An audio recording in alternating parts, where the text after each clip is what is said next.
వారాహి ప్రేక్షకులకు స్వాగతం సుస్వాగతం. ఓం శ్రీ మాత్రే నమః. ఓం శ్రీ వారాహి దేవ్యై నమః. ఈరోజు మనం ఈ వీడియోలో తలరాతను సైతం తిరగరాసే శక్తివంతమైన యాలుకల మాల గురించి, దాని విశిష్టత గురించి తెలుసుకుందాం. వీడియోలోకి వెళ్ళబోయే ముందు అందరూ తప్పకుండా ఒక లైక్ చేయండి. ఇంకా అలాగే ఓం శ్రీ మాత్రే నమః అని ఒక కామెంట్ చేయండి. ఆ అమ్మవారి దయ మీపై ఎల్లప్పుడూ ఉండాలని మనస్ఫూర్తిగా కోరుకోండి. మనలో చాలా మందికి జీవితంలో ఎన్నో సమస్యలు ఉంటాయి. ఆర్థిక సమస్యలు, అనారోగ్య సమస్యలు, కుటుంబ సమస్యలు, ఇలా ఎన్నో సమస్యలు ఉంటాయి. అయితే మనము జ్యోతిష్యం శాస్త్రం ప్రకారం మీకు ఎలాంటి సమస్యలు ఉన్నా సరే వాటిని వెంటనే తరిమి కొట్టేయొచ్చు. అయితే మన హిందూ ధర్మంలో యాలుకలు చాలా శక్తివంతమైనవి. ధనాన్ని ఆకర్షించడంలో యాలుకలు బాగా ఉపయోగపడతాయి. యాలుకలతో చేసే కొన్ని పరిహారాలు మన తలరాతనే మార్చేయగలవని వేద పండితులు సూచిస్తున్నారు.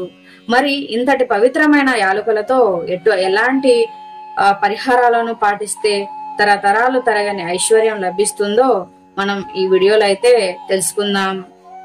మనలో చాలా మందికి డబ్బు సమస్యలు ఉంటాయి. చాలా మంది ఇబ్బంది పడుతూ ఉంటారు. అలాంటి వారు ఈ పరిహారాన్ని పాటించండి. ఈ పరిహారం పాటించిన నెలలోనే మీరు అద్భుతాన్ని చూస్తారు. మీ ఇంట్లో ఎక్కడైతే డబ్బు పెట్టుకుంటారో అక్కడ 5 యాలుకలను పెట్టండి. ఈ యాలుకలు ఆకుపచ్చ రంగులోనే ఉండాలి. ఎట్టి పరిస్థితుల్లోనూ రంగు మారకూడదు. ఎండిపోయిన యాలుకలను డబ్బు దగ్గర పెట్టకండి. అలాగే ఎవరికైనా బిచ్చమెత్తుకున్న వారికి దానం చేసేటప్పుడు డబ్బులతో పాటుగా ఒక యాలుకాయని కూడా దానంగా ఇవ్వండి. ఇలా చేయడం వల్ల జీవితంలో ఎంతో ఉన్నత స్థాయికి వెళ్తారు. చాలా మంది జాతకంలో ఎప్పుడూ దురదృష్టకరమే ఉంటుంది, అదృష్టమే ఉండదు. అలాంటి వారు ప్రతి వారానికి ఒకసారి మీరు స్నానం చేసే నీటిలో 2 యాలుకలను వేసి స్నానం చేయండి. ఇలా చేస్తే మీ జాతక దోషాలన్నీ తొలగిపోయి అదృష్టం మీ వెన్నంటే ఉంటుంది. మీరు చేసే పనులు ఏ అడ్డంకులు రాకుండా ఎప్పుడూ విజయమే ఉంటుంది. ఏ పని చేసినా సరే ఊహించని లాభాలు వస్తాయి. అలాగే మీరు ఇంట్లో పూజ చేసేటప్పుడు దేవుడికి కర్పూర హారతి ఇచ్చేటప్పుడు కర్పూరంలో ఒక యాలుక్కాయను వేసి దేవునికి హారతి ఇవ్వండి. యాలకలు కర్పూరంతో కలిసినప్పుడు అద్భుతమైన పరిమళాలు వెదజల్లుతాయి. దేవతలందరూ సువాసనలకు ఆకర్షించబడతారు. కాబట్టి మీరు పూజ చేసేటప్పుడు దేవునికి ఇలా హారతి ఇస్తే ఈ సువాసనలకు ముక్కోటి దేవతలు సంతోషించి మీ ఇంటిపై అఖండ రాజయోగాన్ని భరిస్తారు. అలాగే మీ పూజ గదిలో ఎల్లప్పుడూ 3 యాలుకలను పెట్టి ఉంచండి. ఈ 3 యాలుకలు త్రిమూర్తులకు ప్రతిరూపం. మన హిందూ ధర్మం ప్రకారం యాలుకలు అంటే త్రిమూర్తులకు చాలా ఇష్టమట. కాబట్టి ప్రతి ఒక్కరి పూజ గదిలో ఖచ్చితంగా 3 యాలుకలను పెట్టుకోండి. త్రిమూర్తులు మన ఇంట్లోనే కొలువై ఉంటారు. త్రిమూర్తులు నివసించే ఇళ్లలో తలరాతల తరగని ఐశ్వర్యం లభిస్తుంది. అలాగే చాలా మంది అప్పుల సమస్యలతో బాధపడుతూ ఉంటారు. మీకున్న అప్పుల సమస్యలన్నీ వెంటనే తొలగిపోవాలంటే ఏదైనా ఒక శుక్రవారం రోజున ఒక ఎర్రని వస్త్రంలో 5 యాలుకలను మూటగట్టి మీ దిండు కింద పెట్టుకుని నిద్రపోండి. ఉదయం లేవగానే ఈ యాలుకల మూటను తీసి ఎవరూ తిరగని ప్రదేశంలో పడేయండి. ఇలా 3 శుక్రవారాలు చేయండి. యాలుకల మాల బాగా ఉపయోగపడుతుంది.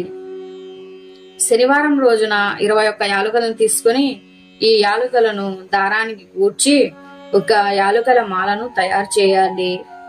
శనివారం ఇంట్లో పూజ చేసేటప్పుడు మీ పూజ గదిలో ఉన్న వెంకటేశ్వర స్వామి పటానికి యాలుకలతో తయారు చేసినటువంటి ఈ మాలను వేసి వెంకటేశ్వర స్వామికి నమస్కారం చేసి ఇంట్లో పూజ చేసుకోండి.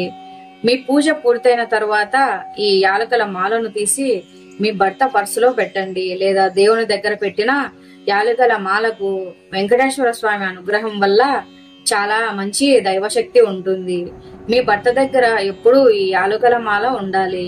ఇలా చేస్తే ఆ వెంకన్న అనుగ్రహం వల్ల మీ భర్త సంపద విపరీతంగా పెరుగుతుంది. అలాగే చాలా మంది ఇళ్లలో ఎప్పుడూ కష్టాలే ఉంటాయి. డబ్బు పరంగా, కుటుంబ పరంగా ఆరోగ్యపరంగా ఇలా మీ ఇంట్లో ఎప్పుడూ కష్టాలే ఉంటున్నాయంటే దానికి కారణం మీ ఇంట్లో దరిద్ర దేవత ఉన్నట్టే. దరిద్ర దేవత ఉన్న ఇళ్లల్లో ఎప్పుడూ కష్టాలే ఉంటాయి. ఎందుకంటే దరిద్ర దేవత ఉన్న చోట లక్ష్మీదేవి ఉండదు.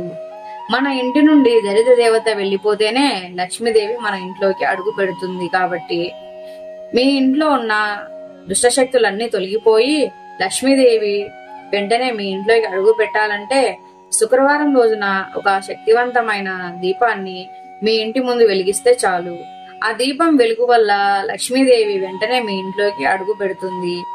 శుక్రవారం రోజున సమయంలో మీ ఇంటి గుమ్మం ముందు అష్టదళ ముగ్గును వేసి ముగ్గు పైన ఒక మట్టి ప్రమిదను పెట్టి ఆ ప్రమిదలో నువ్వుల నూనె పోసి ఈ నూనెలో ఒక యాలుక్కాయ వేసి లవంగం అలాగే చిటికెడు బెల్లం పొడి వేసి 5 ఒత్తులను వేసి దీపం వెలిగించండి.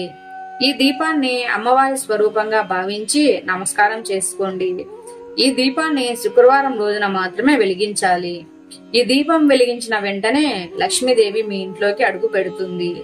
లక్ష్మీదేవి ఉన్న ఇళ్లలో ఎలాంటి సమస్యలు ఉండవు. కాబట్టి ప్రతి శుక్రవారం నాడు ఈ దీపాన్ని వెలిగించి చూడండి.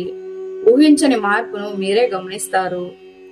మీ పిల్లలు బాగా చదవాలంటే ఏదైనా అమ్మవారికి యాలకులు వేసి నైవేద్యాన్ని సమర్పిస్తే మీ పిల్లలకి మంచి జ్ఞానం లభిస్తుంది.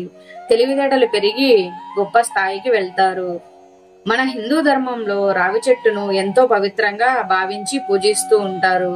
అందువల్ల ఆర్థిక సమస్యలతో బాధపడేవారు ఒక రావి ఆకును తీసుకుని మీ పర్సులో పెట్టుకోండి.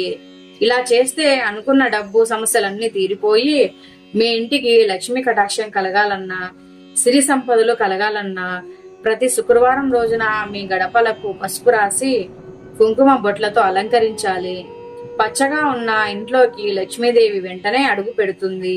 ఇంటి సింహద్వారాన్ని లక్ష్మీగా భావిస్తారు గనుక గడప దగ్గర చెప్పులను చిందరవందరగా పడేయటం, గడప మీద కాలు పెట్టి ఇంట్లోకి రావడం చెయ్యకూడదు. ఈ వీడియో మీకు నచ్చినట్లయితే లైక్ చేయండి, షేర్ చేయండి, సబ్స్క్రైబ్ చేసుకుని ఓం శ్రీ మాత్రే నమః అని కామెంట్ అయితే చేయండి.